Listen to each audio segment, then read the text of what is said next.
عشان اني ما تربيتش.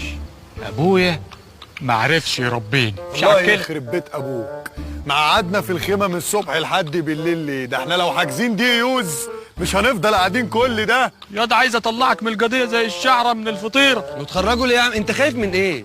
ده ظابط يمني ملوش اي حكم علينا. ظابط يمني؟ ايوه يا عم. بالمره نفرج الباشا بقى على الاثار. بس هات لنا حاجه غير المعطوبه دي الله يخليك. يا باشا حاجه كده من على وش القفص كده كرمني يعني عشان ابقى زبونك. انا ممكن اخد منك الحاجه المعطوبه وامشي مفيش مشكله، بس مش هاجي لك تاني. رب زبون. عليا الطلاق ده ما خرج من الثمانينات من حرب الخليج. التمثال ده معاه هديه بلا فخر منبه. لا ما انا بظبط الموبايل. ماشي يا باشا، في اوبشن تاني لاطفال سعادتك، الجرد ابو درمز. حلو ده جديد. هات لي بقى واحد اصفر في بني. ماشي يا باشا، عينيا ليك. ومعانا حاجات جديده. قبل ما يوريك بقى احنا كده خلاص ملناش مكان بينكم، انتوا شكلكم خدتوا على بعض. كملوا انتوا المسيره. لا توكلوا انتوا على الله المنطقه. ماشي. كفايه انتوا عرفتونا ببعض.